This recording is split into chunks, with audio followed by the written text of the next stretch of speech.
itu nampak.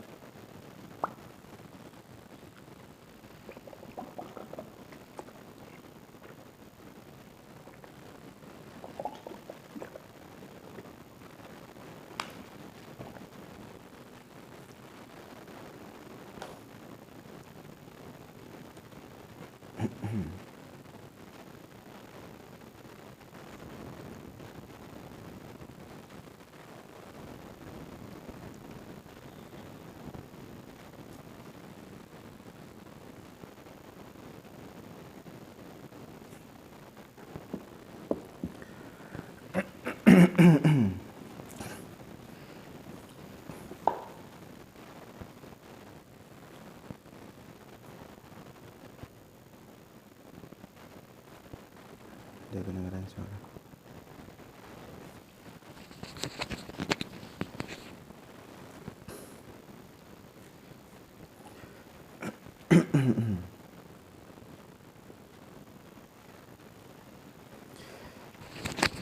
Bismillahirrahmanirrahim. Assalamualaikum warahmatullahi wabarakatuh. Alhamdulillahilladzi bini'matihi tatimmus salihat wa bifadlihi tatanazzalul khairat wal barakat wa bitaufiqihi tatahaqqaqul maqasid wal ghayat. Allahumma salli wa sallim wa barik ala sayyidina wa maulana Muhammad wa ala alihi wa sahbihi ajma'in, amma ba'd. Subhanaka la ilma lana illa ma 'allamtana innaka antal alimul hakim. Allahumma 'allimna ma yanfa'una wanfa'na bima 'allamtana wa zidna ilma. Allahumma akhrijna min dhulumatil wahmi wa akrimna binuril fahmi wa hassin akhlaqana bil hilm. Pada pagi yang berbahagia ini, di hari yang mulia ini, kita akan mulai membaca salah satu turas Islam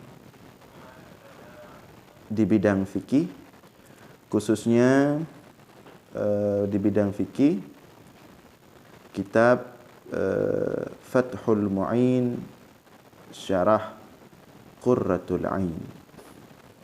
Yang keduanya adalah karangan salah seorang ulama besar Islam abad ke-10 yang berasal dari India, yaitu Syekh Ahmad Zainuddin bin Muhammad Al-Ghazali Al-Malibari. Walaupun sebagian banyak kitab menuliskan Zainuddin bin Abdul Aziz, tapi dalam cetakan nuskhah cetakan India itu nama ayah Syekh Zainuddin bukan Abdul Aziz, tetapi Muhammad Al-Ghazali. Sedangkan Syekh Abdul Aziz adalah paman beliau, maka namanya Syekh Ahmad Zainuddin bin Muhammad Al-Ghazali Al-Malibari.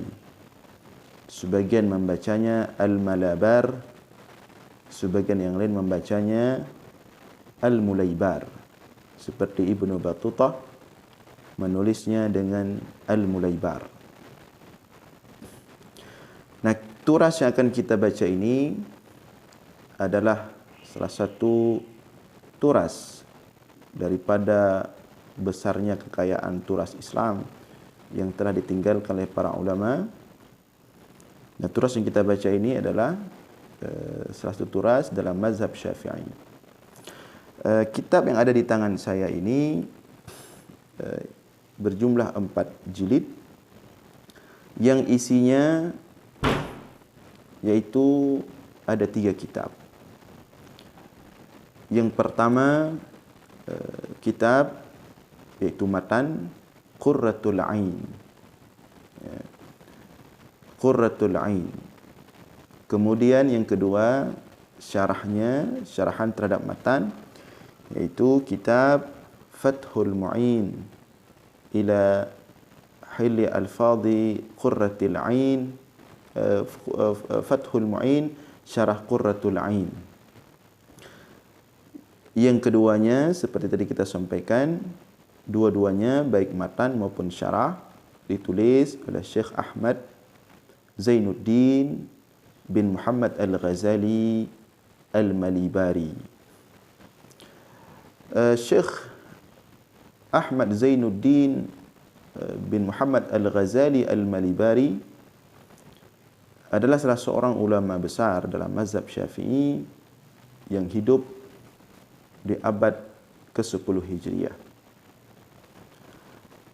Beliau adalah murid senior daripada ulama-ulama senior.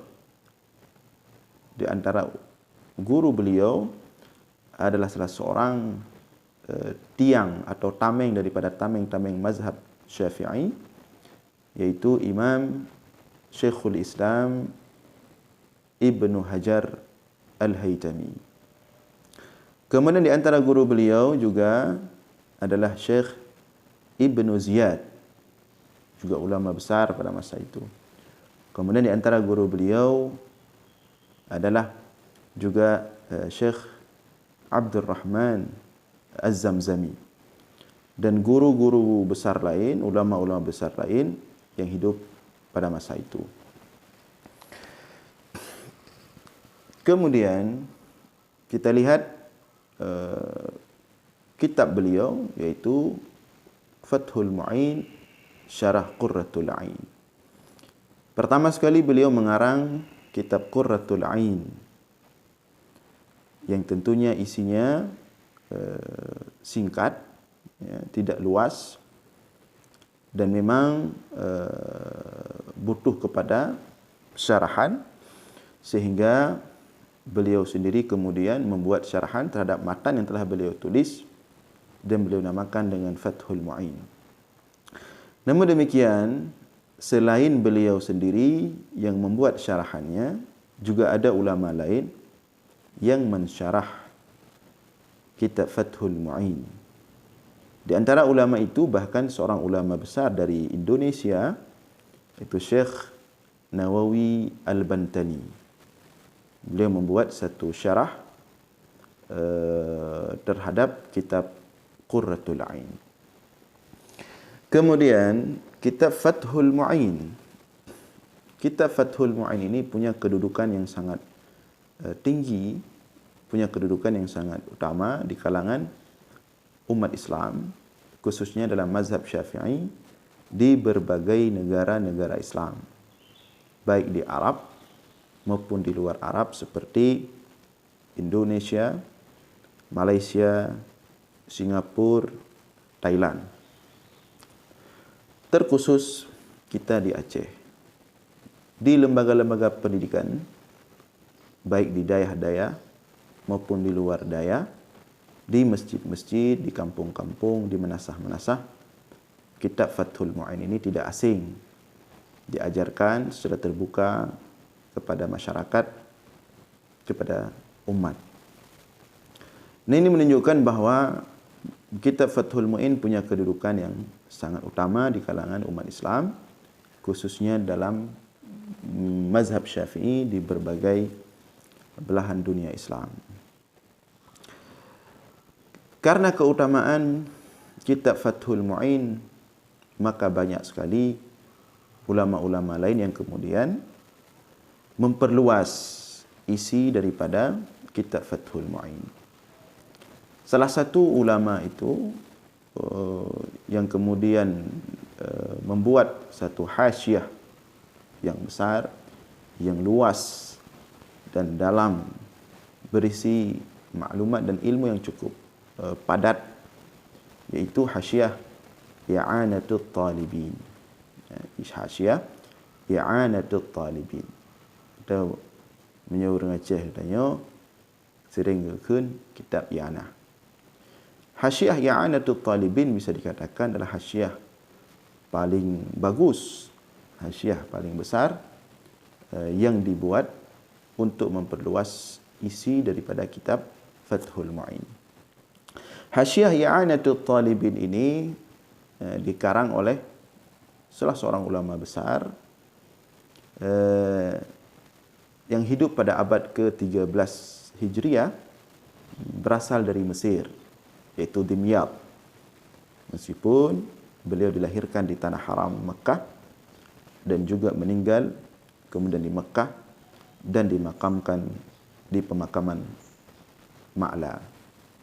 Namanya Syekh Sayyid Al-Bakri bin Muhammad Sayyid Syata Ad-Dimyati Al-Syafi'i. Nah, inilah kemudian yang akan menjadi pegangan kita dalam kita membaca kitab Fathul Mu'in.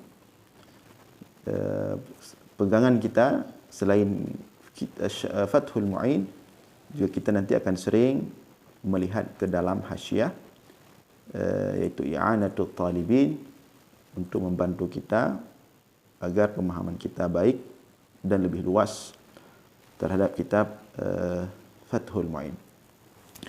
Baik, tidak memperpanjang mukadimah, langsung kita masuk mulai membaca kitab Fathul Mu'in Syarah Qurratul Ain. Pada pagi ini kita akan membaca dari halaman 1 sampai halaman 14. Halaman 1 sampai 14, yaitu mukaddimah.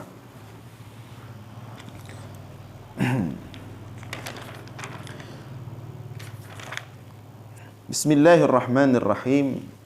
Qala al-muallifu rahimahullah wa nafa'ana bi'ulumihi fid dharain amin.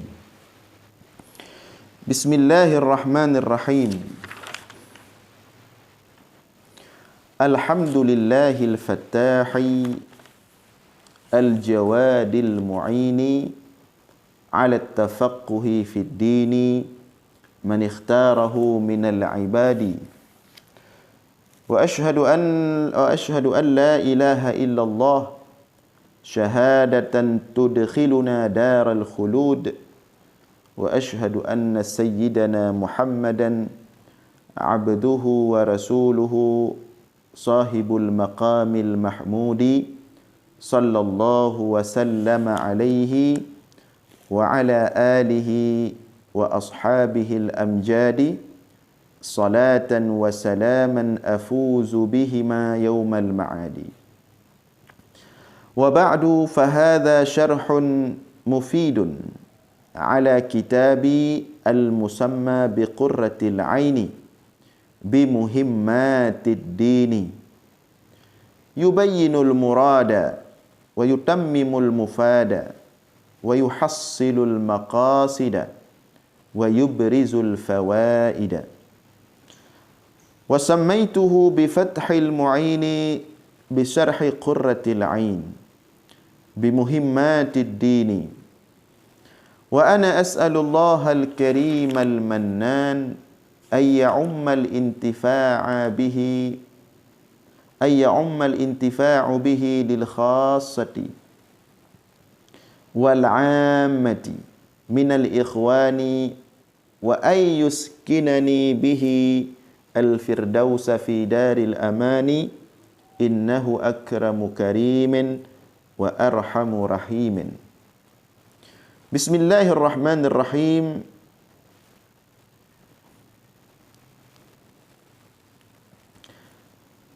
أي أؤلف، والاسم مشتق من السمو وهو العلو لا من الوسم وهو العلامة، والله علم للذات الواجب الوجود، وأصله إله وهو اسم جنس لكل معبود، ثم عرف بآل وحذفت الهمزة ثم استعمل في المعبود بحق،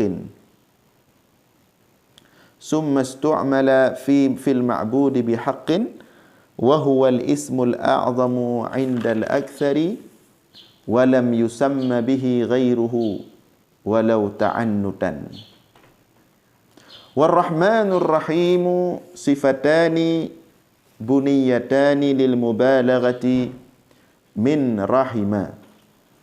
والرحمن أبلغ من الرحيم لأن زيادة البناء تدل على زيادة المعنى.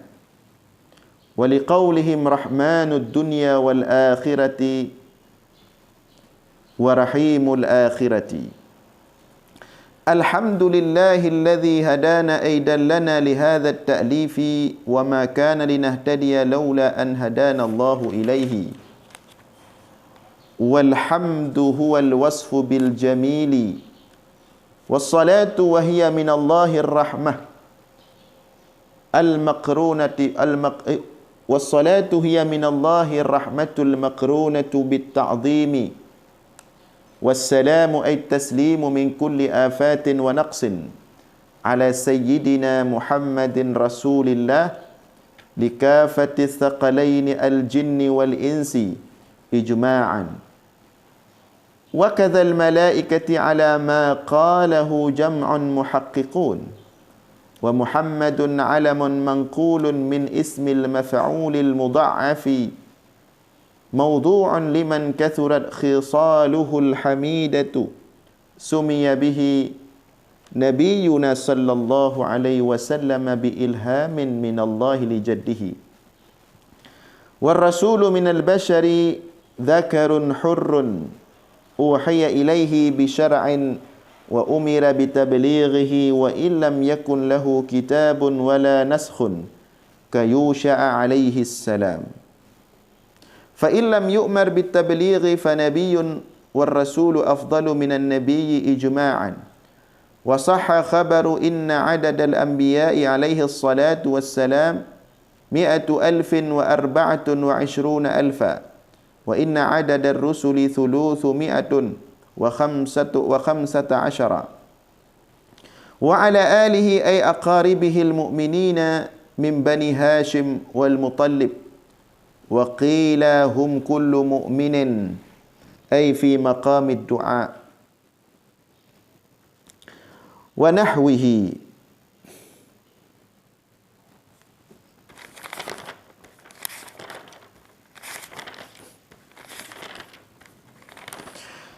Bismillahirrahmanirrahim.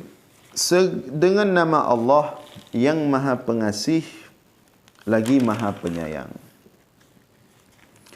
Alhamdulillahil Fattah, segala puji bagi Allah Al-Fattah yang Maha Pembuka, Al-Jawadi lagi yang Maha Pemberi, Al-Mu'idi Al-Mu'ini lagi yang Maha Penolong.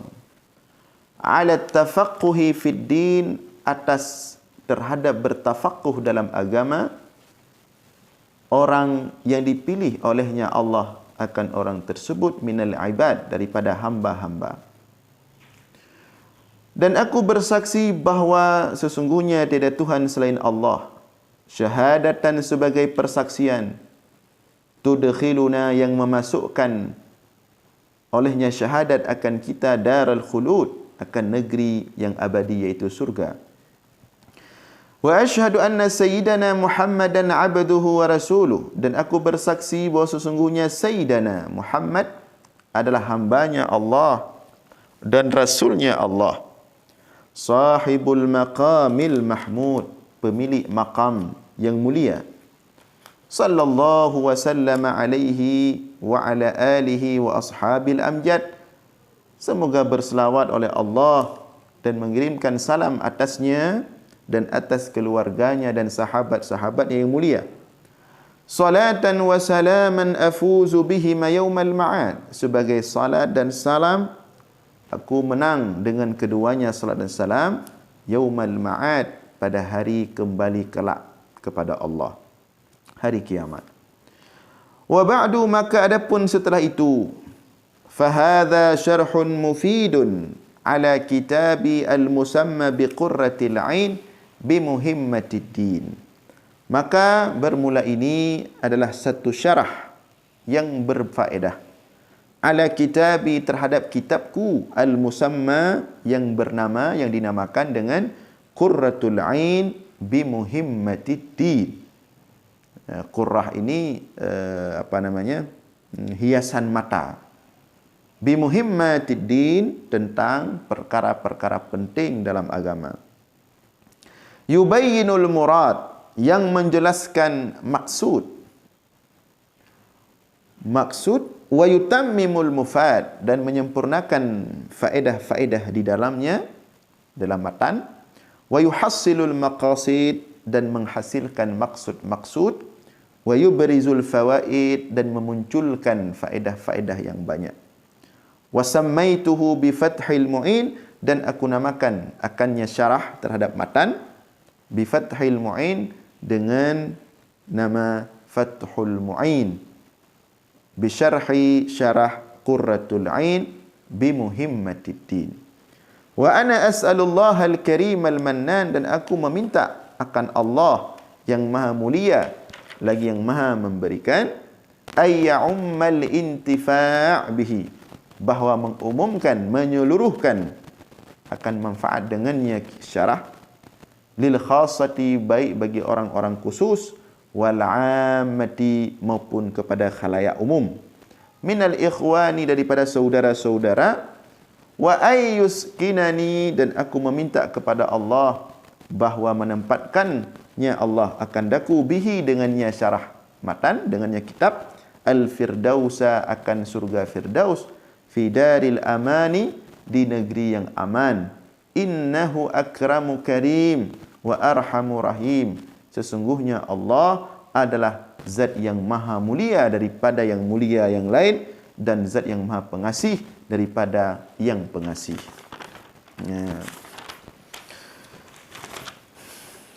Bismillahirrahmanirrahim. Ya, kita lihat ke dalam di hasyiah I'anatul Talibin tentang Bismillahirrahmanirrahim. Sebelumnya sudah menjadi satu tradisi para ulama terdahulu dalam menulis kitab-kitab mereka. Jadi sudah menjadi satu tradisi dalam penulisan turas, bahawa para ulama itu umumnya ketika menulis kitab-kitab mereka memulai dengan Bismillahirrahmanirrahim. Dan bukan hanya menulis Bismillahirrahmanirrahim, dan bukan hanya memulai dengan ucapan Bismillahirrahmanirrahim, tapi juga kalau kita lihat kitab-kitab turas, banyak sekali para ulama setelah memulai dengan Bismillahirrahmanirrahim dan menjelaskan makna yang dikandung oleh Bismillahirrahmanirrahim. Maka di sini kita lihat dalam hasyiah I'anatul Talibin dijelaskan oleh Syekh Syata Ad-Dimyati, ya, Said Bakri Syata Ad-Dimyati, qad afradaha bit-ta'lif man la yuhsa minal ulama, sungguh telah dikhususkan akannya bismillah bit-ta'lif, untuk ditulis, man la yuhsa minal ulama, oleh ya para ulama yang tidak terhitung jumlahnya. Jadi banyak sekali ulama-ulama yang menulis kitab secara khusus untuk menjelaskan, menguraikan Bismillahirrahmanirrahim. Wa abda fiha wa abda' man la yustaqsa minan nubala, dan telah menampakkan pada makna Bismillahirrahmanirrahim wa abda', dan telah menghasilkan hal-hal yang luar biasa, man la yustaqsa minal nubala, oleh begitu banyak yang tidak terhitung jumlahnya para ulama an-nubala, yang cerdas, yang alim. Wa ma'a dzalika, meskipun demikian, ma balaghu mi'syara man tawat alaihi min lataifil asrar, meskipun begitu banyak ulama yang telah menulis secara khusus kitab-kitab untuk menguraikan makna besar, makna yang luas yang dikandung oleh Bismillahirrahmanirrahim, ma balaghu mi'syara man tawat alaihi min lataifil asrar, belum lagi mereka sampai 1/10 saja daripada apa yang dikandung oleh Bismillahirrahmanirrahim min lataifil asrar, daripada begitu banyak keindahan-keindahan rahasia-rahasia. Wa nukatit tafsir, dan makna-makna mendalam yang dikandung oleh tafsiran Bismillahirrahmanirrahim. Idh la yuhitu bitafsilihi, karena tidak dapat dijangkau rincian kandungan Bismillahirrahmanirrahim, wa jumalihi, dan kalimat-kalimatnya, illal latiful khabir, tidak ada yang dapat menjangkau luasnya makna Bismillahirrahmanirrahim. Dalamnya makna Bismillahirrahmanirrahim, begitu banyak rahasia-rahasia dalam Bismillahirrahmanirrahim. Meskipun telah banyak ulama menulis secara khusus, tapi tidak ada yang mampu menjangkaunya secara menyeluruh. Illal latiful khabir, kecuali Allah yang maha latif lagi maha khabir. Kaifa dzalika? Kenapa demikian? Kenapa tidak demikian? Wa qad qala al-Imam Ali karramallahu wajhah, dan sungguh telah berkata Imam Ali karramallahu wajhah, semoga Allah memuliakan wajahnya. Lau tuwiyat li wisadah laqultu fil ba' bi bismillahirrahmanirrahim wa qara sab'ina ba'iran. Kata Imam Ali bin Abi Talib radhiyallahu taala anhu wa karrama wajhah, seandainya dihamparkan bantal untuk aku duduk dengan nyaman, laqultu, maka aku akan berbicara tentang huruf ba yang terdapat dalam Bismillahirrahmanirrahim, yang hasilnya akan memberatkan 70 ekor onta untuk membawanya. Jadi ini huruf ba saja.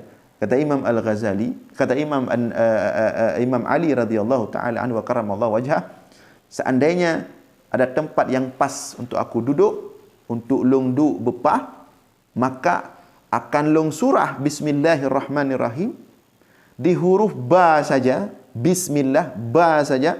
Seandainya aku ada kesempatan untuk menjelaskan makna huruf ba saja, maka hasil penjelasanku akan ditulis, akan tertulis, yang jumlah kertas lembaran-lembarannya, buku-bukunya akan memberatkan 70 ekor onta untuk membawanya.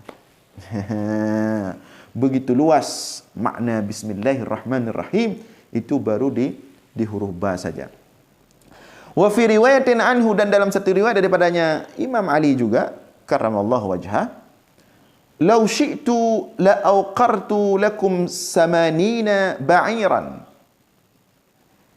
min makna Bismillahirrahmanirrahim."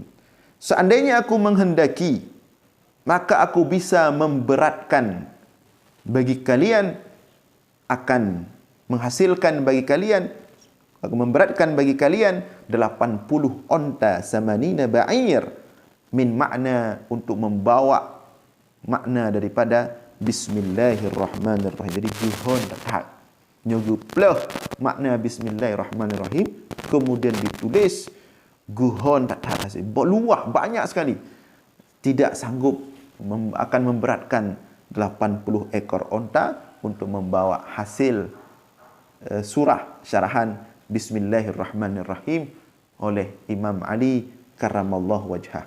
Maka untung hanaga pubut menyogu pubut kahek pada minta 80 boh unta untuk hasil syarahan Bismillahirrahmanirrahim oleh Imam Ali karramallahu wajhah. Nah, kemudian kita lihat di sini dalam hasyiah yang ada Talibin juga disebutkan, ya, bahwa Bismillahirrahmanirrahim ini mengandung beberapa hal penting, ya, tentang Bismillahirrahmanirrahim. Di antaranya, ya, di antaranya bahwa al-basmalatu matlubatun fi kulli amrin dhibalin ay halin yahtammu bihi syar'an. Bahwa sesungguhnya membaca Bismillahirrahmanirrahim itu diperintahkan, dituntut, diperintahkan, ya, fi kulli amrin dhibalin, pada setiap perbuatan dhibalin, yang baik, yang bermanfaat. Ay halin artinya perkara, setiap perkara, yahtamu bihi syar'an, yang diperhatikan oleh syariat. yang dianjurkan oleh syariat. Bihaisu la yakuna muharraman li dzatih. Dengan sekira-kira, jadi semua perkara yang baik yang menjadi perhatian syariat itu disunatkan membaca bismillahirrahmanirrahim.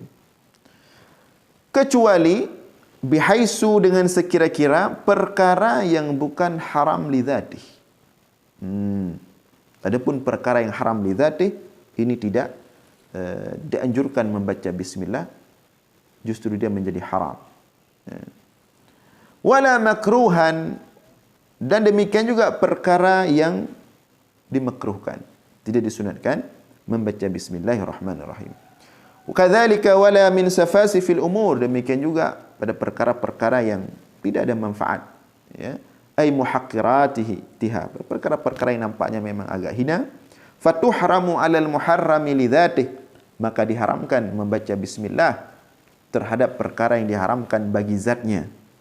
Nanti ada haram li zatih, ada haram li arid. Ya. Untuk perkara yang haram li zatih, memang zat perkara itu haram, itu diharamkan membaca bismillah. Apa contohnya? Kazina. Kazina. Itu memang perkara haram li zatih, memang perbuatan itu haram. La li arid, tidak diharamkan bagi perkara yang haram tapi arid. Zat perbuatan itu tidak haram, tapi yang membuat dia haram karena arid, ada perkara lain. Apa contohnya? Kaludui bima'in maghsubin, seperti berwudu dengan air rampasan. Ini namanya haram li dzatih, berwudu dengan air rampasan. Haram li arid. Berwudu tidak haram. Pada dasarnya berwudu tidak haram. Tapi dia menjadi haram gara-gara air yang dipakai untuk berwudu itu air rampasan. Jadi haramnya arid, datang kemudian dari rampasan air itu. Nah, bagaimana hukum berwudu dengan air rampasan ini? Apa namanya, hukum baca bismillah berwudu dengan air rampasan ini? Boleh, tidak haram. Yang diharamkan perbuatan haram li dzatih, seperti zina. Nah, man'ina orangnya. Man'ina orangnya orang berwudu dengan air rampasan. Banyak. Cukup orangnya. Seperti orang berwudu dengan air PDAM yang tidak bayar sudah berbulan-bulan, bertahun-tahun. Yang icu air rampasan. Nah, itulah salah satu contoh berwudu dengan air rampasan. Yang haram. Namun demikian karenanya haram, karena dia itu haram li'arid, baca bismillah tetap sunat. Ya. Wa tukrahu 'alal makruhi li dzatih, dan dimakruhkan juga baca bismillah terhadap perkara yang makruh li dzatih. Terhadap perkara yang makruh li dzatih. Terhadap perkara yang makruh li dzatih, ya. Apa contohnya? Kan nadhari li farzi zaujatihi, seperti melihat kelamin istri. Seperti melihat kemaluan istri. Jadi di sini disebutkan melihat kemaluan istri itu merupakan perkara yang makruh li dzatih. Ini juga disebutkan oleh Imam Al-Bajuri dalam kitabnya, dalam hasyiahnya terhadap Jauharatut Tauhid. Di sana juga Imam Al-Bajuri menyebutkan ternyata melihat kemaluan istri itu bagian juga hukumnya makruh, makruh li dzatih. Tapi kemudian hal ini telah dibantah oleh Imam As-Sayyuti bahwa tidak makruh melihat kemaluan istri.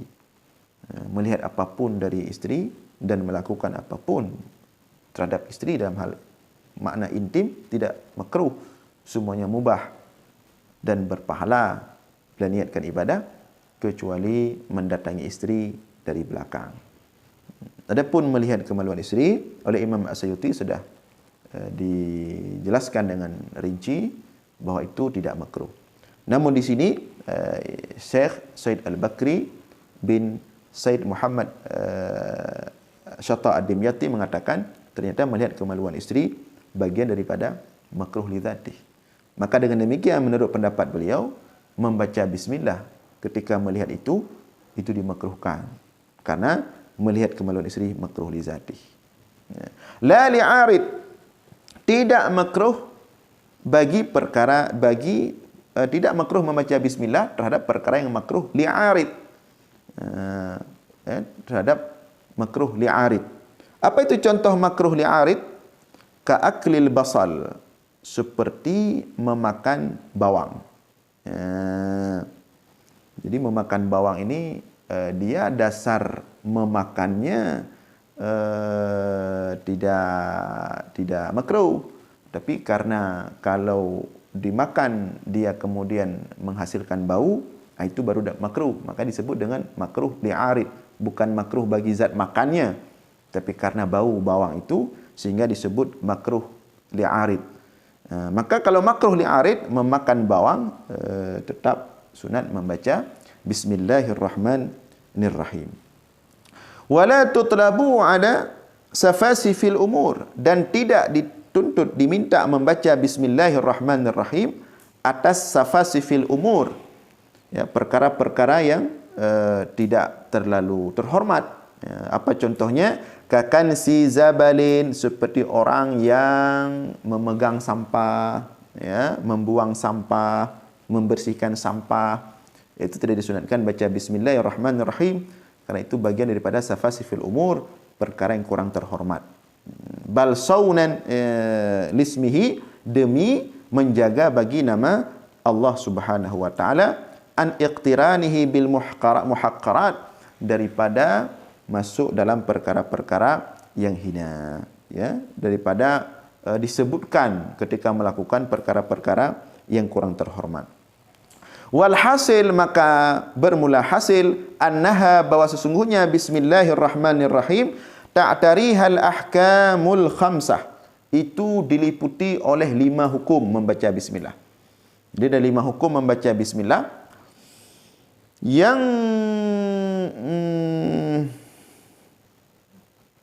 Yang pertama, kama fis salati indana ma'asyiris syafi'iyah. Yang pertama, membaca bismillah itu adalah al-wujub, wajib. Seperti hukum bagi kami mazhab Syafi'i, ya, dalam solat. Jadi membaca Bismillahirrahmanirrahim dalam solat, iaitu ketika membaca Al-Fatihah, itu wajib menurut mazhab Syafi'i. Maka dengan demikian, hukum pertama membaca bismillah iaitu wajib, iaitu dalam pelaksanaan solat ketika membaca Al-Fatihah. Hukum yang kedua membaca bismillah wal istihbab, sunat ainan, sunat ain, sunat pada setiap orang, setiap muslim. Apa contohnya? Kama fil wudu wal ghusli, seperti ketika berwudu dan ketika mandi. Wa kifayah, dan sunat kifayah. Jadi bukan hanya fardu saja, ada ain dan kifayah. Sunat juga ada ain dan kifayah. Nah, jadi hukum baca bismillah yang kedua adalah sunat. Baik dua-dua, sunat ain dan sunat kifayah. Sunat ain seperti tadi berwudu dan mandi. Dan sunat kifayah, apa contohnya? Kama fi aklil jamaah, seperti makan berjamaah. Ya. Ternyata makan berjamaah itu baca bismillahnya itu sunat kifayah, bukan sunat ain. Apa makna sunat kifayah? Kalau makan rame-rame, ternyata cukup satu orang yang baca bismillah, sudah memadai untuk semua yang lain. Di jid hada baca tapajuh bu rame-rame lam khauri tabuh jamaah gehidang sip sidro baca bismillah, ternyata kasib ke mandum jamaah yang pajuh hidangannya. Nah, tidak harus setiap orang baca bismillah. Kamu wakili nasidro mata yang baca, ya, gepraya bacut kamu wakili. Jadi sunat baca bismillah ketika itu sunat kifayah. Dibaca oleh satu orang cukup untuk yang lain. Wa kama fi jima'iz zaujaini, dan sebagaimana juga pada menjima istri, berjima suami istri. Ya. Fatakfi tasmiyatu ahadihima. Maka cukuplah baca bismillah oleh salah satu keduanya. Ya. Suami istri berjima, ya, hubungan badan, hubungan intim, bersetubuh. Ternyata sip tidur baca bismillah. Cukup satu orang baca bismillah mewakili. Hana payah mandua baca bismillah. Tidur mentang kamu wakili mandua. Ka je mubuk. Nah, kama qala Syamsu Ar-Ramli innahu dhahir. Hal demikian sebagaimana dikatakan oleh Imam Ar-Ramli, innahu adh-dhahir, bahwa sungguhnya itu adalah pendapat yang zahir. Wat tahrimu, kemudian hukum yang ketiga. Jadi hukum baca bismillah pertama tadi wajib, iaitu dalam solat ketika baca Al-Fatihah menurut mazhab Syafi'i. Yang kedua sunat, baca bismillah itu terbagi dua lagi, sunat ain ketika wudu, ketika mandi dan perkara-perkara yang baik lainnya. Kemudian ada sunat kifai, dibaca satu orang, cukup untuk yang lain yang ada bersamanya, seperti makan berjamaah dan suami isteri yang berjima, cukup dibaca oleh suami satu orang bismillah, atau dibaca oleh isteri saja, sudah mewakili suami atau mewakili si isteri. Yang ketiga, wat tahrim, dan haram. Haram membaca bismillah, itu seperti di atas tadi. Ya, pada mana? Fil muharrami lidzatih, pada perkara yang haram lidzatih. Yang haram memang karena perbuatan itu haram, seperti zina. Jadi wal kirahah, dan pada perkara yang dimakruhkan. Jadi dan makruh pada perkara yang makruh. Jadi yang keempat, makruh baca bismillah. Di mana makruh baca bismillah? Fil makruhi dzati, pada perkara yang makruh lidzati.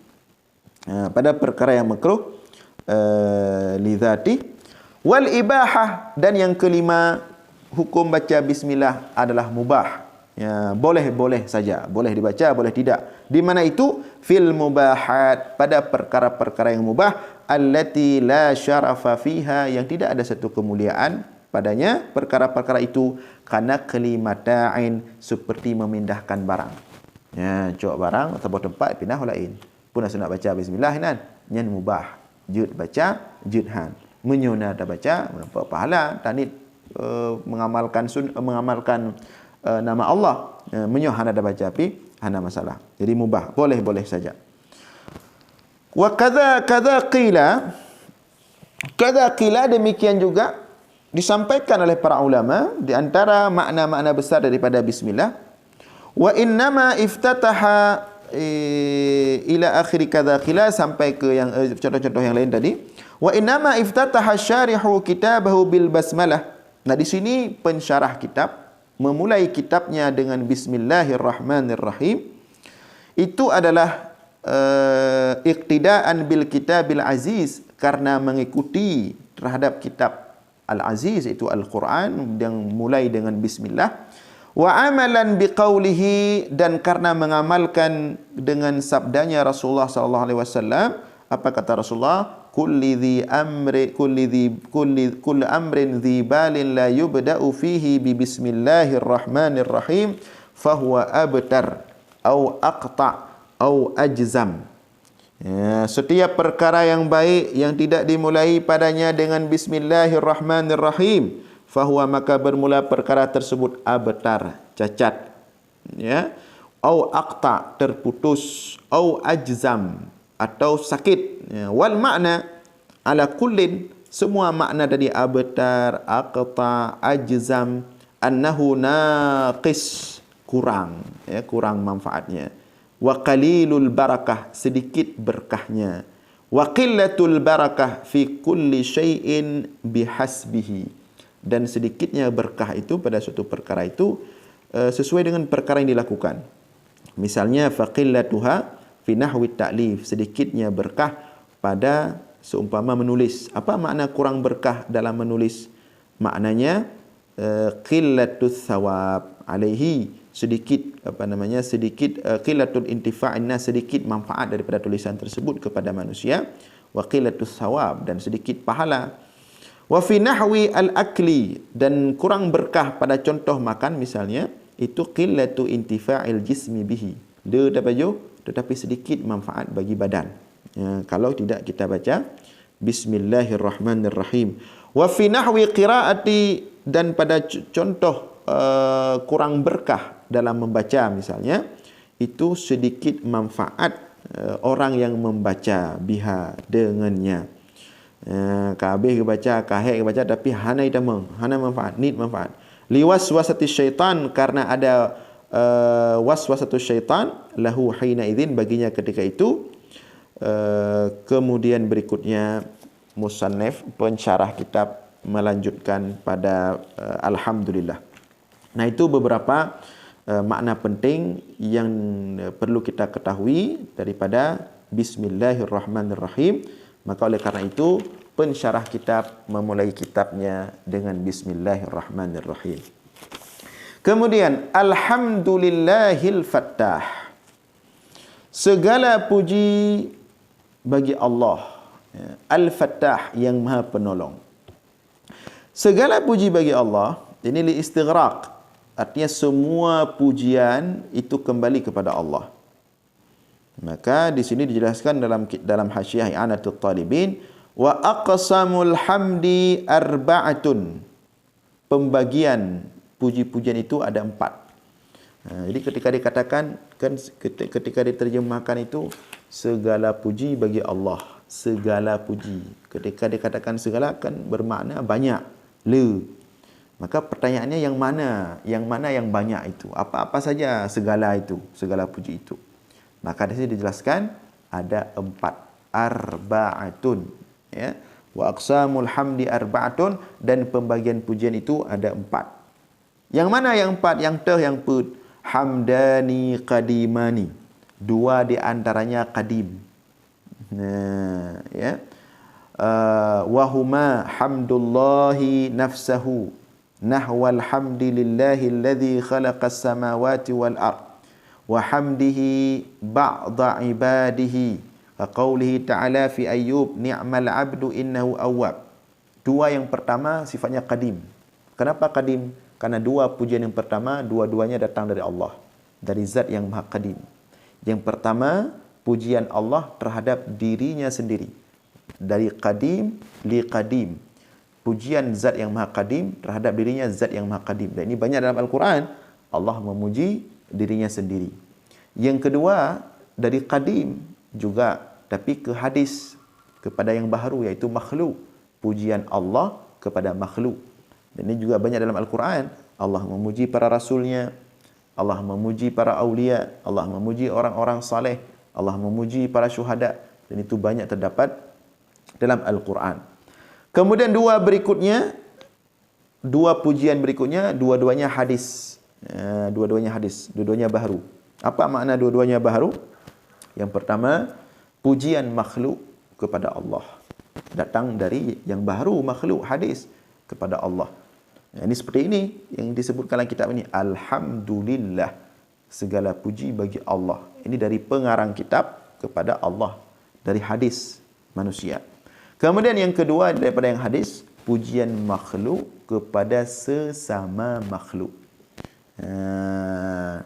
Maka kita juga bagian daripada yang disunatkan itu adalah memuji sesama makhluk. Tetapi memuji dalam hal selain ibadah. Kalau dalam hal ibadah itu makruh memuji. Bahkan ada orang mengatakan haram, seperti Imam Al-Muhasabi. Sebagian lain mengatakan makruh memuji dalam hal ibadah. Kenapa makruh dalam hal ibadah? Karena bisa membahayakan. Makanya suatu ketika ada seorang sahabat memuji sahabat yang lain di depan Rasulullah. Madahar rajulu ar-rajula baina yaday Rasulillah. Sidra ipuja sidra yang lain di ke Rasulullah. Maka Rasul langsung berkomentar. Kata Rasulullah, qata'ta unuka akhika, qata'ta unuka akhika, qata'ta unuka akhika. 3 kali diulang-ulang. Kamu telah memotong leher saudaramu. Kamu telah memotong leher saudaramu. Kamu telah memotong leher saudaramu. Karena kau takunga ni rana. Artinya memuji dalam hal ibadah itu Rasulullah ibaratkan seperti memotong leher. Artinya menghancurkan orang. Artinya memuji dalam hal ibadah itu bisa menghasilkan ujub. Ketika kita mengujub, nyangka-nyangka ancu bina maigop kadang-kadang. Tak puja tidak orang. Kadang-kadang kita lihat ada orang rajin sekali mengaji, semangat sekali mengaji, partner pengajian katruknya, baik yang langsung maupun yang live, kagak buka, kagak nonton, kagak duk pas, habis aktif kau. Ijak tira orang lain, kalau dia pujo, ubi kalau turi-turi orang nak, yang kedua sagai paling semangat ber. Bancai le berjut semangat ber lagi drone. Upat na majlis ilmi kena truk ron. Maka orang yang dipuji itu itamang latih. Betul lagi ji pegah. Tak ada betul lagi ji pegah. Draw ku paling semangat ber. Itulah dikatakan dengan ujub. Ketikanya itamang kalau orang yang masuk rasa seperti itu tidak cepat-cepat beristighfar kepada Allah, membuang itu, maka ujub tersebut akan memakan seluruh amalannya, kama ta'kulun narul hatab, seperti api memakan kayu kering. Maka dalam landasan inilah sebagian ulama mengatakan makruh memuji dalam hal amalan, bisa membahayakan orang yang kena puji. Adapun selain amalan itu sunat. Puji memuji atau bahasa kita disebut dengan bahasa basi. Jumpa dengan seseorang, takalan lagak tak gesuk baju cantik, bajunya kita puji, bagus sekali baju. Lagak tak baju partner beliau. Itu sunat, itu bahasa basi. Kita lihat dia pakai celana pah tai luarnya hidup baron. Itu sunat. Tapi dalam hal amalan, sebagian ulama mengatakan makruh, sebagian yang lain bahkan ada yang mengatakan haram, seperti Imam Al-Muhasabi. Bahkan ulama-ulama salaf, kalau kita lihat itu, mereka sangat benci kepada pujian. Kenapa benci? Karena takut. Takut masuk ke hati, jadi ujub meluluh lantakkan semua amalan-amalannya. Jadi di sini puji-pujian terbagi 4. Yang pertama, puji-pujian Allah kepada dirinya Allah, dari qadim ke qadim, hamdu qadimin li qadimin. Yang kedua, pujian Allah kepada hambanya, hamdu qadimin li hadis, puji Allah kepada makhluk, hamba-hambanya yang terpilih. Yang ketiga, hamdu hadis, pujian yang baharu, li qadim, bagi Allah, pujian hamba kepada Allah, seperti yang dilakukan oleh pengarang kitab. Yang keempat, pujian hadis yang baharu kepada yang baharu, pujian manusia sesama manusia. Maka ini seperti yang tadi kita sampaikan. Inilah makna ketika kita artikan segala puji bagi Allah. Tahu segalanya. Yang mana segala itu? Kan banyak itu makna segala. Yang mana segala itu? 4 tadi. Dari Allah kepada Allah, dari Allah kepada makhluk, dari makhluk kepada Allah, dari makhluk kepada makhluk. Semua puji-pujian ini yang 4. Segala puji bagi Allah kembali kepada Allah. Ini makna alhamdulillah. Alhamdulillahil fattah. Segala puji bagi Allah al-fattah, yang maha pembuka. Apa yang dibuka di sini? Apa maksud buka di sini? Dijelaskan oleh Imam Syekh Said Al-Bakri Syata Dimyati dalam syiahnya ini, Al-Fattah huwa min asma'illahil husna wa huwa min siyaghil mubalaghah. Al-Fattah adalah salah satu asma'ul husna, nama-nama Allah yang indah. Wa huwa min siyaghil mubalaghah, dan dia salah satu bentuk daripada sigat mubalaghah, yang maknanya mubalaghah. Apa makna lantas daripada Al-Fattah? Wa ma'nahu alladhi yaftahu khazainar rahmah ala asnafil bariyah. Maksudnya yang membuka pembendaharaan rahmat, cinta dan kasih sayang. Maka di sini makna Al-Fattah di sini adalah yang maha membuka kasih sayang kepada hamba-hambanya. Alhamdulillahil fattah, segala puji bagi Allah Al-Fattah, yang maha pembuka. Al-Jawadi, lagi yang maha jawad. Apa makna jawad? Huwa as-sakhi, iaitu maha dermawan, maha pemberi. Wa ma'nahu al-karim al-mutafaddil ala ibadihi bin nawal qabla su'al. Maknanya adalah yang maha dermawan, yang maha karim, al-mutafaddil, yang maha memberikan. Ya, yang maha memberikan kepada hamba-hambanya bin nawal, keinginan-keinginan mereka, cita-cita mereka, qabla su'al, bahkan sebelum mereka meminta kepada Allah sudah diberikan. Wa fit tuhfah, dan tersebut dalam kitab Tuhfah karangan Ibnu Hajar Al-Haytami, Tuhfatul Muhtaj. Apa kata Imam Ibnu Hajar Tuhfatul Muhtaj? Manassuhu, yang bunyi nasnya al-jawadi bit takhfif. Jadi bacanya al-jawadi bit takhfif, walaupun sebagian orang membaca al-jawad. Jadi yang betul bacanya bit takhfif, al-jawadi. Dan memang demikian, ada hadis-hadisnya dari di sini juga disebutkan dari riwayat Ahmad, riwayat Tirmizi, Ibnu Majah. Nah, hadis yang bunyinya al-jawad. Tapi kalau sebagian membaca al-jawad, ya mungkin bisa-bisa saja sebagai sirah mubalaghah. Nah, kata Ibnu Hajar dalam kitab Tuhfah yang nasnya al-jawadi bit takhfif, tidak ditasdid. Artinya apa? Kathirul jud ail ata, sangat banyak pemberiannya. Ini mana al-jawad. Kemudian al-mu'in, lagi maha penolong. Lagi maha penolong. Apa yang ditolong oleh Allah? Ala tafaqquhi fid din, terhadap bertafaqquh dalam agama.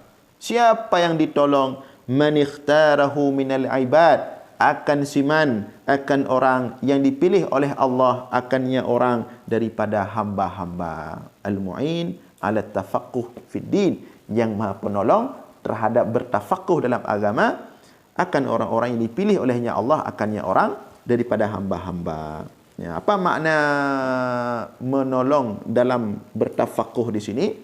Disebutkan dalam Hasyiah I'anatul Talibin, artinya al-muwaffiq, yang memberikan taufik.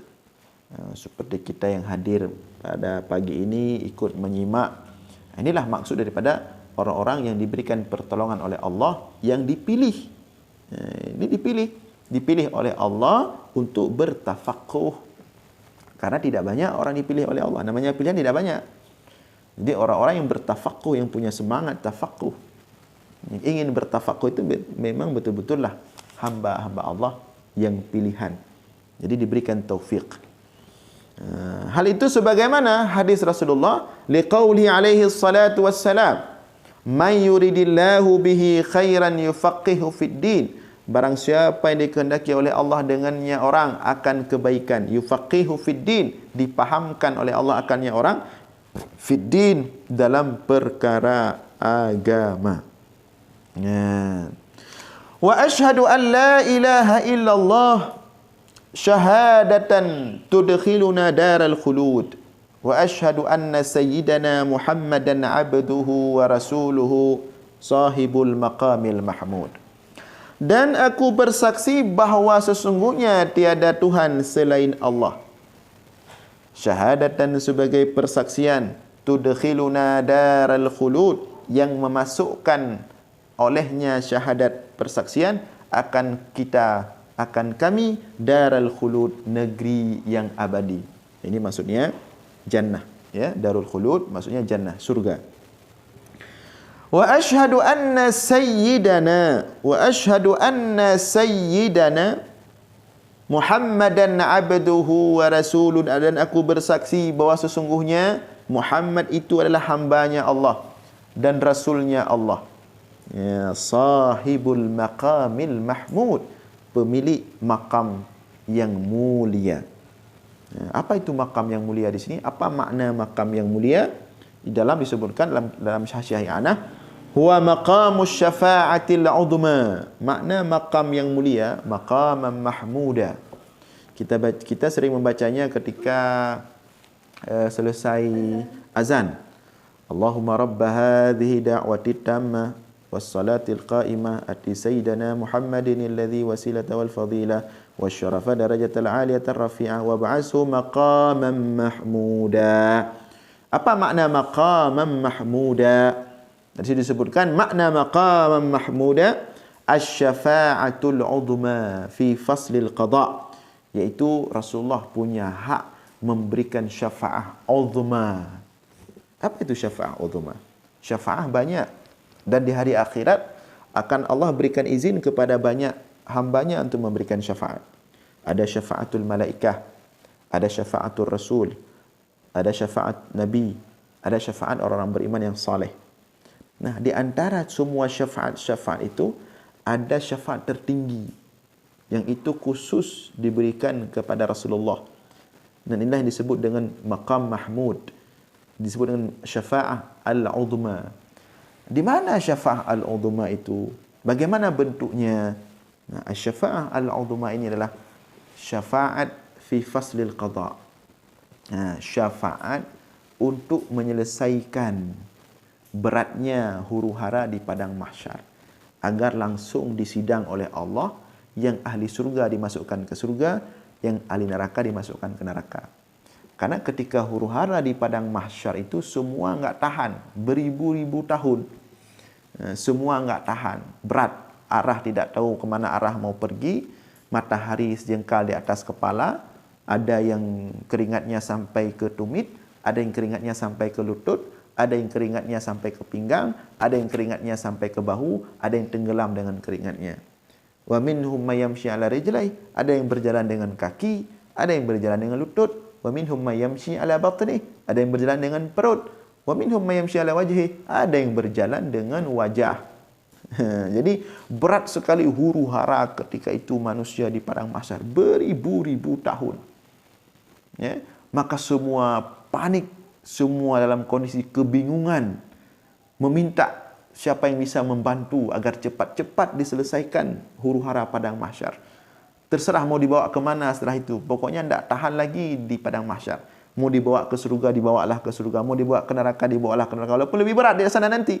Tapi tidak tahan lagi ketika di padang mahsyar. Nah, saat itulah satu-satunya yang Allah berikan izin untuk memberikan syafaat agar semua huru-hara padang mahsyar dihentikan, kemudian manusia semua disidangkan, kemudian langsung apakah ke surga atau neraka. Nah, yang memberikan syafaat untuk itu adalah hanya Rasulullah sallallahu alaihi wasallam. Dan itu disebut dengan syafaatul 'udhma, syafaat paling besar untuk menyelesaikan persoalan umat di padang mahsyar. Adapun syafaat-syafaat yang lain, para rasul, para nabi yang lain, para malaikat, orang-orang beriman yang saleh, itu syafaatnya setelah itu. Ada yang syafaat di sirat, ada yang syafaat ketika sudah di surga, seperti syafaat di surga. Misalnya syafaat orang-orang beriman yang saleh, memberikan syafaat nanti di surga. Bagaimana contohnya? Seperti misalnya ada saudara kita, kawan kita, yang dulu sering duduk dengan kita. Kebetulan dia taat, taat kepada Allah. Dia orang ahli masjid, setiap solat ke masjid. Dia orang ahli pengajian, setiap pengajian dia datang, duluan dia masuk surga. Maka dia akan mengatakan kepada Allah, wahai Allah, sepertinya saya kekurangan. Meskipun nikmat sekali surga, sepertinya saya ada kekurangan. Apa kekurangan itu? Dulu di dunia saya pernah duduk dengan si fulan sahabat saya. Saya sering dengan dia di majlis ilmu, saya sering dengan dia di masjid, salat berjamaah, dalam hal-hal kebaikan, saya sering dengan dia. Saya dekat sahabat dengan dia. Sepertinya ya Allah, surga ini akan lebih nikmat seandainya ada dia bersamaku di sini. Maka getanya mantang mesangkut-sangkut di sirat, mantang tatih-tatih di katoto arah neraka, getarik le malaikat, gepupa dalam surga. Gara-gara syafaat sahabat kita yang saleh. Nah, tapi itu semua setelah proses huru-hara padang mahsyar. Sedangkan untuk menyelesaikan huru-hara padang mahsyar itu khusus hanya Rasulullah sallallahu alaihi wasallam yang disebut dengan syafaatul kubra atau yang disebut dengan al-maqam al-mahmud.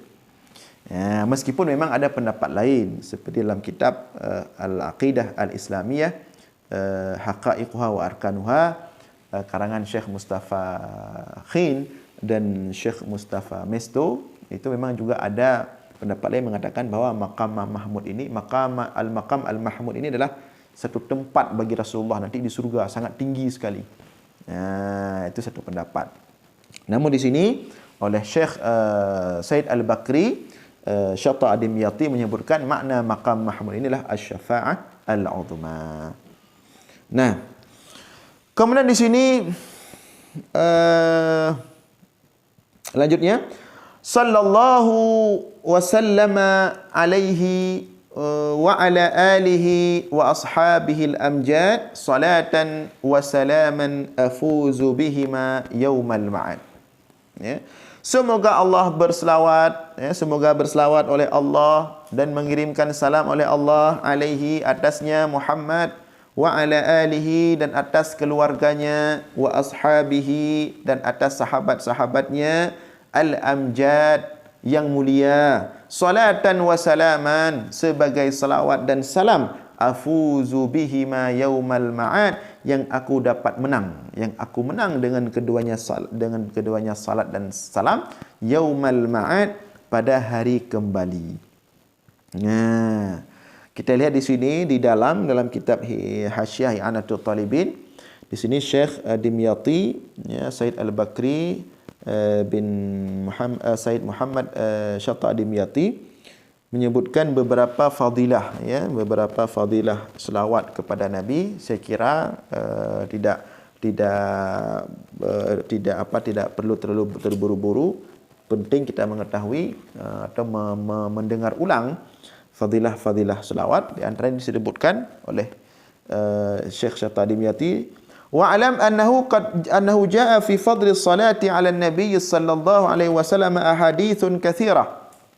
Ya, ahaditsa katsirah. Ketahuilah olehmu bahawa sungguhnya telah sampai tentang kelebihan selawat kepada Nabi Muhammad sallallahu alaihi wasallam hadis-hadis yang sangat banyak sekali. Minha, di antaranya qauluhu sallallahu alaihi wasallam, perkataannya Rasulullah sallallahu alaihi wasallam, man shalla alayya fi kitabin lam tazalil malaikatu tastaghfir lahu ma dama ismi fi dzalikal kitab. Ya. Rasulullah bersabda, barang siapa yang berselawat kepadaku pada kitab. Ya, barang siapa yang berselawat kepadaku pada kitabnya, artinya dia tulis. Dia beli kitab, dia misalnya beli satu kitab, begitu dia buka pertama, dia tulis selawat kepada Nabi. Ya.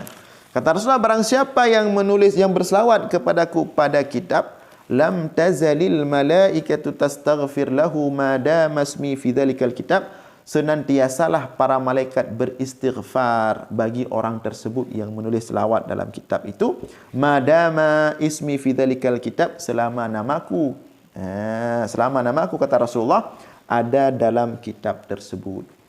Maka kami dulu di pesantren itu, ketika buka kitab itu, sebagian guru-guru mengatakan, tulis bismillah di kitab.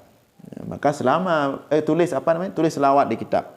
Maka selama selawat itu ada di kitab tersebut, akan terus para malaikat beristighfar kepada pemilik kitab sampai nama tersebut, nama Rasulullah, selawat kepada Rasulullah itu hilang daripada kitab. Wa qauluhu alaihi salamu, dan juga sabda Rasulullah, man sirruhu ayyalqallaha wa huwa anhu radin falyuksir minas salati alayya. Barang siapa yang ingin, ya, yang dalam hatinya ingin berjumpa dengan Allah dalam keadaan diridhai oleh Allah, falyuksir minas salati alayya, maka hendaklah dia memperbanyak selawat kepadaku.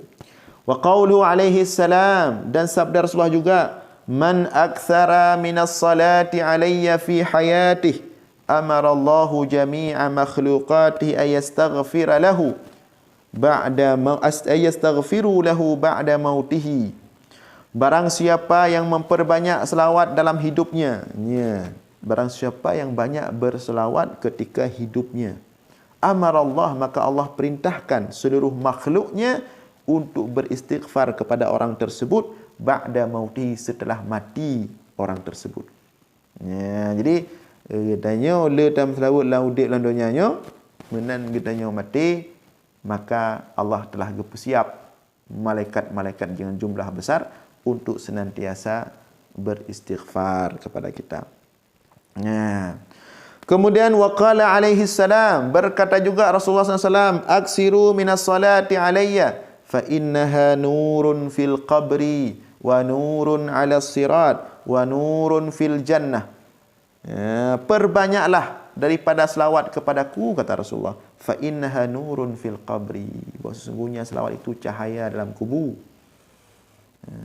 Perlai cahaya dalam kubur bila selawat ke Nabi. Fa innaha nurun fil qalbi, cahaya dalam kubur. Wa nurun ala sirat, dan cahaya ketika berjalan di atas sirat. Wa nurun fil jannah, dan cahaya dalam surga. Maka dahsyat selawatnya. Wa qala alaihi salam, dan berkata Rasulullah SAW, aksiru minas salati alayya, perbanyaklah daripada selawat kepadaku, fa innaha tudfi'u ghadabal jabbar, maka sesungguhnya selawat itu dapat memadamkan marahnya sang maha jabbar, sang maha perkasa. Ya. Jadi kalau ada orang-orang ahli maksiat, ya, orang-orang yang lalai, orang-orang yang need ibadat, gaduh sibuk ngondonya, maka itu kalau kita sering jumpa dengan orang seperti itu, adalah kita berpesan untuk banyak-banyak berselawat kepada Rasulullah. Jadi ada bengih-bengih tak Allah dengan gem selawat tiga-tiga itren bengih Allah. Ya. Bahkan itu pesan para ulama, disebutkan oleh Syekh Nuruddin Al-Banjari suatu ketika dalam sebuah halaqah, bahawa masyayikh di Mekah pernah mengatakan kalau amalan itu setiap amalan dilakukan oleh manusia itu bainal qabul war rad, antara diterima atau tidak diterima oleh Allah, kecuali selawat kepada Nabi. Adapun selawat itu pasti diterima, karena selawat itu bukan untuk Allah, selawat itu untuk Rasulullah. Maka pasti diterima siapapun yang mengirim selawat kepada Rasulullah. Maka oleh karena itu, kepada orang-orang yang masih bergelimang dengan maksiat, mantang susah untuk beranjak kepada taat kepada Allah, mantang lalu, maka kita berpesan kepada orang-orang itu, juga untuk diri kita sendiri tentunya, banyak-banyak berselawat, mudah-mudahan ya, bengih Allah kepada bud maksiatnya itren. Ketika bengih Allah itren, maka membuat dia menjadi orang baik dan taat kepada Allah. Ya, jadi kata Rasulullah, fa innaha tudfi'u ghadabal jabbar, maka sesungguhnya selawat itu dapat memadamkan marahnya Allah, amarah Allah al-jabbar, yang maha memaksa, yang maha menentukan, yang maha perkasa. Wa tuhinu kaidas syaitan, dan selawat tersebut juga dapat menghinakan, merendahkan akan kaidas syaitan, gangguan makar, gangguan syaitan. Maka tadi pesan para ulama, bila selawat orang mentang berat untuk tinggal maksiat, menan gemu selawat, maka syaitan merasa hina. Ketika syaitan merasa hina iplung, maka gadah but maksiat dari orangnya. Wa qala alaihi salam, dan juga dalam hadis yang lain berkata Rasulullah, aktsarukum salatan alayya aktsarukum azwajan fil jannah. Ya. Orang yang paling banyak berselawat kepadaku di antara kalian adalah orang yang paling banyak isteri-istrinya di surga. Ya. Jadi yang perlu isteri ada anak merempak dalam dunia, merempak dalam surga. Kiban cara haji? Ya, belum selawat ke Nabi, insya-Allah ramai untuk merempak. Wa fi hadisin, dan dalam satu hadis yang marfu', ma jalasa qaumun fatafarraqu an ghairi salah ala nabi sallallahu alaihi wasallam illa tafarraqu ala antani min jifati himarin. Dalam sebuah hadis Rasulullah mengatakan, tidaklah duduk suatu kaum, satu majlis, tidaklah duduk suatu kaum, satu majlis, kemudian mereka berpisah. Selesai duduk, selesai ngobrol, berpisah. Tapi mereka berpisah, patafarraqu an ghairi salati alayya, an ghairi salati ala nabi sallallahu alaihi wasallam. berpisah tanpa membaca selawat. Le pegah ba kamu kai pe ibabah kamu tak masa kapuinan budah berangkat yang tahu hanam selawat kepada Nabi. Ini di mana saja? Di kedai kopi, di masjid, di sawah, di gunung. Pokoknya duduk rame-rame, kemudian selesai duduk, pisah berangkat masing-masing tanpa berselawat kepada Nabi. Maka kata Rasulullah, illa tafarraqu ala antani min jifati himar. Orang-orang yang berpisah seperti itu adalah orang-orang yang berpisah seperti itu adalah orang-orang yang lebih buruk, yang lebih busuk daripada jifati himar, bangkai keledai. Maka hendaklah kita biasakan dimanapun kita duduk, pu buat warung kopi, pu pat-pat mentang di mana saja. Ketika mau selesai duduk, mau berangkat, baik dua, baca selawat kepada Nabi, ada anala mesti krek mentang. Ada anak raya tu bacut mentang. Ada anak baca madu mesti draw mentang. Benar selawat. Baik kosong habis. Kalau kosong habis, maka perpisahan itu adalah perpisahan yang lebih busuk daripada bangkai himar, keledai. Qala Ibnul Jauzi fil Bustan, berkata Ibnul Jauzi dalam kitab Al-Bustan. Pepegang Ibnul Jauzi, fa idza kana al-majlisu alladhi la yusalla fihi yakunu bihadhihi al-halati fala gharwa ay yatafarraqa al-musalluna alaihim. Yang kaji ini oleh tentang selawat kepada Nabi. Kita lanjutkan. Wa ba'du. Dan setelahnya, setelah tadi bismillah sudah kita jelaskan, setelah alhamdulillah, kemudian setelah selawat, syahadat, kemudian selawat, wa ba'du. Adapun setelahnya, fahadha syarhun mufidun.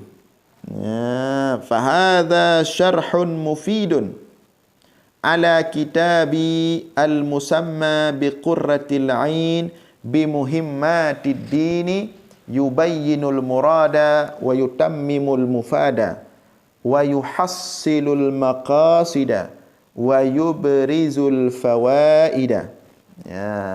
Adapun setelahnya, setelah bismillah, setelah alhamdulillah, setelah syahadat, setelah selawat, fahadha, maka bermula ini syarhun mufid, satu syarah yang berfaedah, ala kitabi, atas kitabku, yang bernama Qurratul Ain bi Muhimmatiddin. Jadi syarah ini beliau mensyarah kitab beliau sendiri sebagaimana kita sampaikan di awal tadi. Apa kitab beliau yang beliau syarah ini? Kitab apa yang beliau syarah? Yang juga merupakan kitab beliau, kitab Syekh Zainuddin Al-Malibari, yaitu kitab Qurratul Ain. Jadi matanya itu Qurratul Ain bi Muhimmatiddin. Qurratul Ain itu, qurrah itu hiasan, hiasan, pemandangan yang mengenakkan mata, hiasan cocoknya ya. Qurratul Ain, hiasan mata, bi Muhimmatiddin, tentang perkara-perkara penting dalam agama. Yubayyinul murada. Nah, apa fungsi syarah beliau kepada matannya itu? Apa fungsinya? Apa tujuan beliau membuat syarah? Sudah buat matan, beliau buat syarah lagi. Apa tujuannya? Yubayyinul murada wa yutammimul mufada wa yuhassilul maqasida wa yubrizul fawaida. Tujuannya yang pertama, yubayyinul murad, untuk memperjelas murad, maksud. Dalam kitab, dalam Hasyiah I'anah disebutkan makna yubayyinul murad, memperjelas maksud. Yudhirul ma'nal murad min alfadhil matni wa dhalika yakunu bi bayanil fa'ili wal maf'ul wa marja'ud dhamiri wa nahwi dhalik. Makna memperjelas murad di sini, memperjelas maksud di sini adalah mengeluarkan makna daripada lafaz-lafaz matan. Bagaimana caranya? dengan memperjelas mana fi'il, mana fa'il, mana maf'ul, wa marja' dhamir, dan ke mana kembali dhamir. Itu dimaksudkan dengan memperjelas murad. Jadi maksud daripada lafaz-lafaz kitab dijelaskan mana fi'il, fa'il, maf'ul. Kalau ada dhamir itu ke mana kembali. Itu makna yubayyinul murad. Wa yutammimul mufad, dan menyempurnakan faedah. Apa makna menyempurnakan faedah? Disebutkan di dalam di sini bi dhammil mim mufad, bi dhammil mim mufad, ya. Ismu maf'ul. Mufad ini adalah isim maf'ul, dibaca dengan dhammah mim. Apa maknanya? Yakni yukammilul makna al-mustafad mimma marra, menyempurnakan makna yang telah didapatkan. Jadi makna tadi sudah didapatkan dengan yubayyinul murad. Dari letak mana fi'il, fa'il, maf'ul, marja' dhamir sudah dapat makna. Setelah dapat makna, kemudian makna ini dikembangkan dan disempurnakan. Inilah makna daripada yutammimul mufada. Ya, yutammimul mufada. Jadi disempurnakan faedah. Jadi maknanya makna yang sudah didapatkan disempurnakan, diperluas. Wa yuhassilul maqasida, dan untuk menghasilkan maqasid. Jadi bukan hanya dijelaskan makna lafaz, bukan hanya diperluas makna lafaz yang dikandung dalam lafaz, tapi kemudian dijelaskan juga maqasid. Jadi tujuan-tujuan daripada nanti misalnya hikmah solat, ya, hikmah puasa, nanti juga ikut dijelaskan dalam kitab Fathul Mu'in. Wa yubrizul fawaida, maka dengan demikian faedah-faedahnya lebih nampak, lebih lengkap, lebih sempurna. Wa yubrizu al fawaida. Nah, inilah tujuan Syekh Zainuddin Al-Malibari membuat syarah terhadap matannya sendiri, matan yang ditulis sendiri, itu Qurratul Ain. Tujuannya yubayyinul murad, menjelaskan makna dari setiap lafaz dengan memperjelas posisi-posisi fi'il, fa'il, maf'ul, marja' dhamir, kemudian makna yang didapatkan dari situ dilengkapkan, diluaskan, disempurnakan. Ini yang disebut dengan wa yutammimul mufada. Kemudian yuhassilul maqasid, kemudian dibahas lebih dalam makna yang dikandung, hikmah yang dikandung. Kemudian wa yubrizul fawaida, sehingga faedah-faedah yang dikandung oleh matan itu dapat lebih luas, dapat lebih sempurna. Wasammaituhu, dan aku namakan akannya kitab syarah terhadap matan bifathil mu'in bisyarhi qurratil ain. Fathul mu'in, ya, dinamakan dengan Fathul Mu'in syarah qurratul ain bi muhimmatiddin. Wa ana as'alullahal karimal mannan ay ya'ummal intifa'u bihi. Dan aku meminta, ya, akan Allah Al-Karim Al-Mannan, yang maha mulia lagi maha mengkaruniakan, maha melimpahkan karunia. Ayya'ummal intifa'u bihi lil khassati wal 'ammati, bahwa menyeluruh manfaat dengannya syarah, iaitu Fathul Mu'in, lil khassati wal 'ammati, baik untuk orang-orang khusus maupun orang-orang umum. Yang mana orang-orang khusus?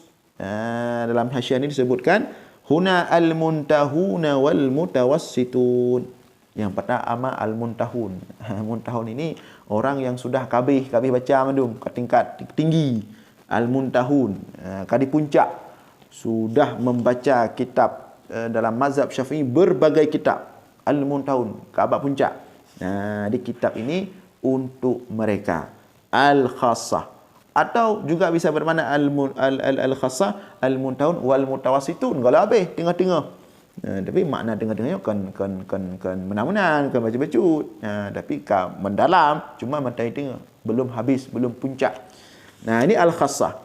Namun demikian, kitab ini bukan hanya untuk al-khassah, iaitu al-muntahun dan mutawassitun, tapi juga wal ammah bagi umum. Jadi meskipun belum sampai pada tingkat muntahun, belum sampai pada tingkat mutawassitun, masih baru-baru, itu juga boleh-boleh saja. Karena memang lafaz kitab Fathul Mu'in juga hasyiahnya yang ada di tangan kita ini, I'anatul Talibin, memang dikenal dengan kemudahannya, sederhana dan mudah dan luas. Nah, jadi aku meminta kepada Allah, aku meminta akan Allah Al-Karim yang maha mulia, Al-Mannan lagi yang maha mengkaruniakan, ayya'ummal intifa, bahwa apa yang diminta, bahwa menyeluruh manfaat dengannya syarah lil khassah wal ammah, bagi orang terkhusus dan bagi orang umum, minal ikhwan daripada saudara-saudara, wa ayyuskinani dan aku meminta kepada Allah bahwa menempatkan oleh Allah akan daku bihi dengannya syarah, dengannya tulisan syarah yang telah aku tuliskan, al firdausa akan surga Firdaus. Di sini di dalam ada hal menarik tentang surga Firdaus, ya. Apa itu surga Firdaus? Hiya al-jannah. Surga Firdaus itu adalah satu surga, wahya mustamilatun ala sab'i jinan, dan surga itu ada 7. Surga itu ada 7. Apa-apa saja? Afdaluha wa awsatuha al-firdaus. Surga paling tinggi dan paling tengah. Ini paling tinggi, paling tengah maksudnya ada beda pendapat ulama di sini. Ya, kalau kita lihat dalam kitab Ahsanul Kalam karangan Syekh Atiyah Sakar, itu ada beberapa pendapat ulama model letak surga. Ada yang mengatakan letak surga itu dia bertingkat, dari bawah ke atas, terus sampai surga ke-7 Al-Firdaus paling tinggi.